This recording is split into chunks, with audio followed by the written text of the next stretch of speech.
Product की dimension हमने देखनी। सबसे पहले हमने क्या करना है, अपने चेक करना है कि हमारे प्रोडक्ट किस कैटेगरी में, किस डायमेंशन प्लान में आ रही है।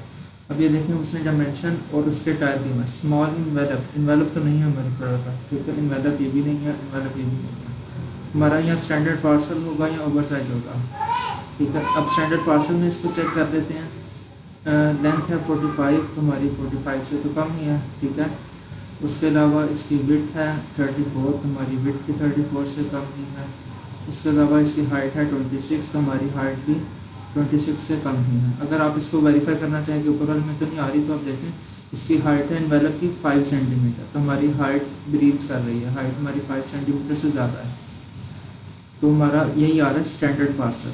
अब आके हमने देखना है कि स्टैंडर्ड पार्सल में वेट के अकॉर्डिंग क्या फ़ीस है। अब थोड़ा सा स्क्रॉल करेंगे, अब स्मॉल इन्वेलप या स्टैंडर्ड उसके अकॉर्डिंग अमेज़ॉन की फ़ीस आ गई। इन्वेलप्स, अब ये आ गया स्टैंडर्ड पार्सल। स्टैंडर्ड पार्सल में साइज़ हमने देख लिया। अब हमारी प्रोडक्ट का वेट कितना है, प्रोडक्ट का वेट है 0.34 kg, 0.34 kg हमारा आ रहा है लेस दैन 1 kg या लेस दैन 0.5 kg में। ऑन एवरेज 7.5 से लेकर 9.5 के दरमियान कहीं ना कहीं इसकी FBFP होगी, क्योंकि अमेज़ॉन आपको एक एस्टिमेट देता है। इसका मतलब है कि हीलियम 10 बिल्कुल सही दिखा रहा है, 8 दिरहम ही इसकी जो है ना FBFP है। आपने रेवेन्यू कैलकुलेटर में आना है और 8 दिरहम यहाँ पे एंटर कर देना है, ये आ गया, यहाँ पे FBFP आ गई हमारी।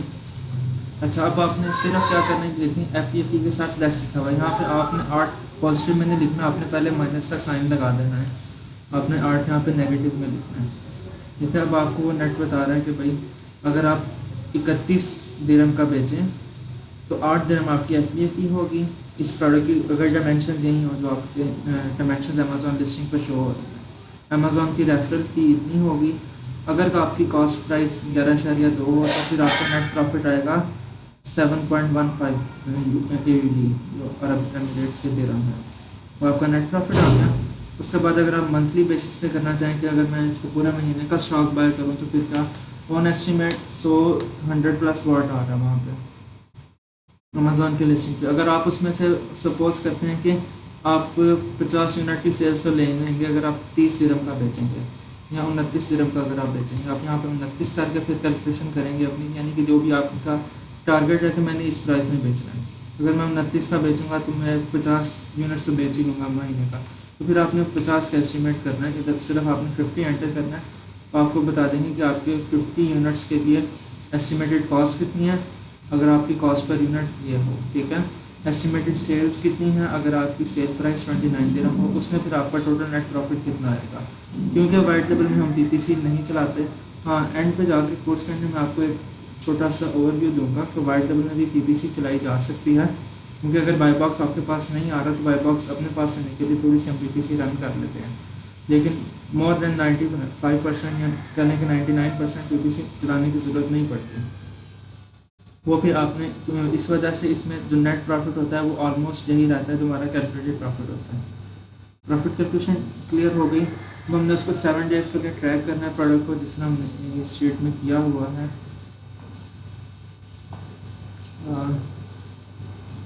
ये आपकी ही शीट है, मैं उन्हीं प्रोडक्ट्स को जो है ना आपके सामने शो करा रहा हूँ ताकि आपका जो है ना क्लियर हो जाए।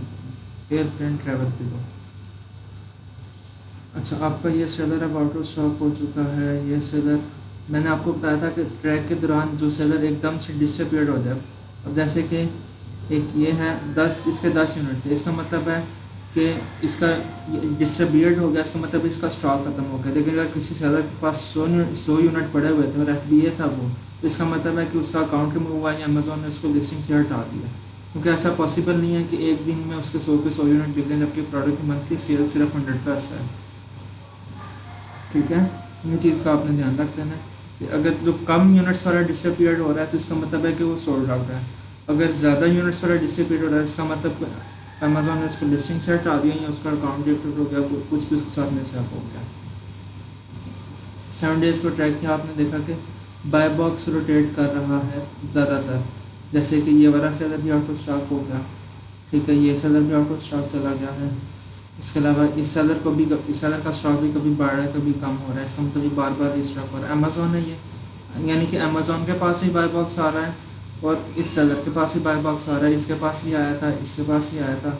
इसका मतलब बाय बॉक्स की रोटेशन हो रही है। ट्रैक करने का सबसे मेन पर्पज़ होता है कि बाय बॉक्स की रोटेशन को चेक किया जाए कि कहीं ऐसा तो नहीं कि एक ही सेलर बाय बॉक्स पे जम के बैठा हुआ है और बाकी किसी को चांस नहीं मिल रहा। अभी हम ये देखते हैं, इस सेलर पर जाके देखते हैं कि अभी ये है या नहीं, क्योंकि उसके तब 9 यूनिट्स रह गए थे। हम जाके चेक कर लेते हैं कि इस लिस्टिंग पे ये बैठा हुआ है या नहीं बैठा हुआ।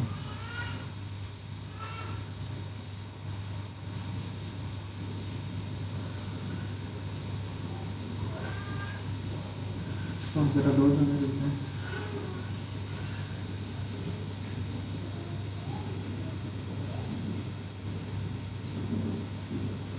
ये होता है कल पर आप ट्रेडिंग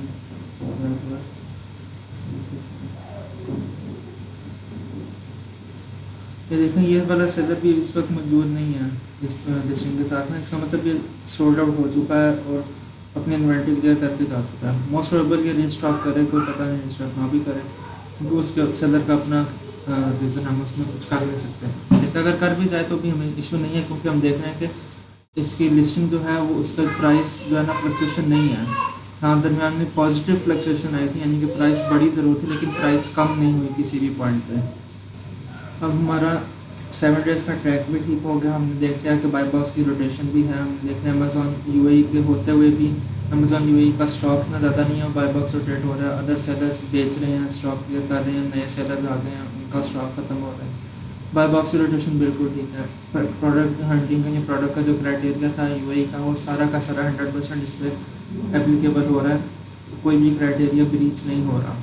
प्रॉफिट कैलकुलेशन में अगर हम जाते हैं तो प्रॉफिट कैलकुलेशन भी, इससे मैं आपको एक छोटा सा और ऐड कर दूँगा।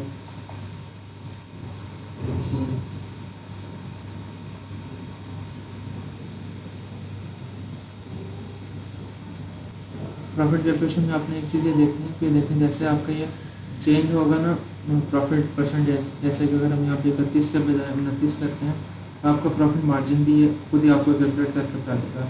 हमारा नेक्स्ट क्राइटेरिया जो होता है वो ये होता है कि कम से कम 15 से 20%, अगर हम स्टार्ट कर रहे हैं, हमारा न्यू अकाउंट है, तो 15 से 20% मिनिमम, अदरवाइज 25-30% हमारा मार्जिन निकलना चाहिए, क्योंकि इस प्रोडक्ट में 27% ईजीली निकल रहा है। अगर हम अभी आज की जो बाय बॉक्स की यहाँ ऑन एवरेज पिछले एक महीने की बाय बॉक्स की प्राइस है, उससे 2 दिरहम कम का भी बेचें तो भी हमें 27% मार्जिन मिल रहा है, डिपेंडिंग अपॉन कि हमारी कॉस्ट प्राइस कितनी होनी चाहिए। अब कॉस्ट प्राइस आपने अलीबाबा से ही अपने जो यूएई की सप्लायर्स हैं उनसे निगोशिएट करके वो आपने चेक कर लेनी है कि किस क्वांटिटी के लिए क्या कॉस्ट प्राइस होगी, वही आपको सप्लायर ही बताएगा। वो मैं आपके यहाँ पे बैठे बता नहीं सकता। सप्लायर से बात करके वो आपने देखना है। अमेज़ॉन यूएई का अब प्रोडक्ट बिल्कुल रेडी है, क्राइटेरिया पे मीट करिए। आप इसको सिर्फ सोर्स करें, मीट टू लिस्ट करें और सोर्स करें। एक चीज़ आपने कर लेनी है कि सोर्सिंग का आप निगोशिएशन करें, सप्लायर से बात करें, सब कुछ करें, लेकिन मीट टू लिस्टिंग करने के बाद ऑर्डर प्लेस करें। कहीं ऐसा ना हो कि अमेज़ॉन आपको न्यू अकाउंट की वजह से कोई प्रोडक्ट्स होती हैं जिसमें मीट टू नहीं करने देता, तो आपने पहले मीट टू लिस्टिंग करनी है, उसके बाद आपने सोर्सिंग करनी है।